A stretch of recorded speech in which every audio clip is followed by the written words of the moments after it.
बिखर रहा है बदन मेरा वक्त के सफर में। बिखर रहा है बदन मेरा वक्त के सफर में। मैं कल्ब में ही पनप रहा हूं, संभल रहा हूं। ये जो जिस्म है ये तो वक्त के सफर में फानी होता जा रहा है, बिखरता जा रहा है, मट्टी होता जा रहा है। बिल आखिर इसने लहद में चला जाना है। उससे पहले आपने अपने कल्ब के अंदर पनपना है। आपने अपने कल्ब को जगाना है, आपने अपनी रूह को जगाना है और रूह को उस कैफियत में लेकर आना है कि जैसे ही ये मट्टी का ढेर मट्टी हो, ये बदन मट्टी हो, तो रूह अपने मकसद से जा मिले।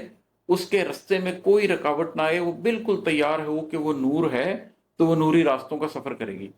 ऐसा ना हो कि वो नूर होने के बावजूद अंधेरों का सफर करती रहे और जब उसे नूरी रास्तों पर जाने का हुक्म मिले तो उसके लिए तैयार ना हो। तो आपने अपने कल्ब के अंदर पनपना है उस वक्त तक जब तक आपका बदन मट्टी नहीं हो जाता। यही टाइम और स्पेस का टेस्ट है, यही जमानो मकान का इम्तिहान है जिसमें से आपको गुजरना है। और अगर आप ये कर लें तो क्या होता है? वो एक लम्हा जहां ममातो नजात एक एक हों। वो एक लम्हा जहां ममातो नजात एक हों। उस एक लम्हे के ख्वाब में मैं जिए गया हूं।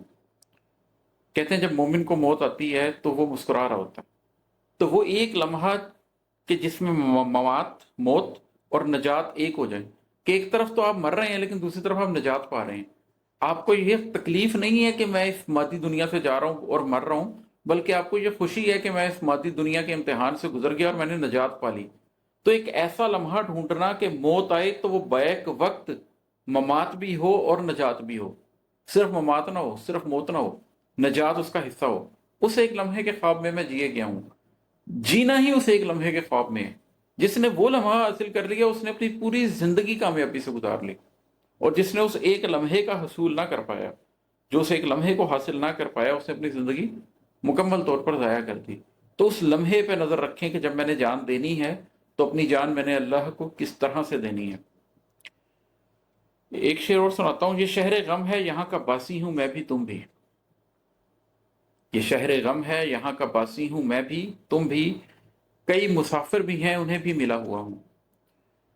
कुछ लोग होते हैं वो शहर गम को इस हद तक समझ लेते हैं कि वो उसके बासी बन जाते हैं। वो समझ लेते हैं कि इस गम से जिंदगी की तहरीक मिलनी है, वो गम के अंदर पूरी जिंदगी गुजार देते हैं लेकिन उनको फर्क नहीं पड़ता। आप अब्दुल सत्तार ईदी को ले लें। धूपों के अंदर एक चप्पल पकड़ के खड़े हुए जिस्मानी तौर पर गम से ही गुजरते रहे ना, लेकिन उनकी जात को कोई फर्क नहीं पड़ा। एक मुजाहिद जो जहाद कर रहा है वो सारी रात तकलीफ से ही गुजर रहा है ना, लेकिन उसे कोई फर्क नहीं पड़ रहा है इस बात का। तो कुछ लोग शहर गम के बासी होते हैं।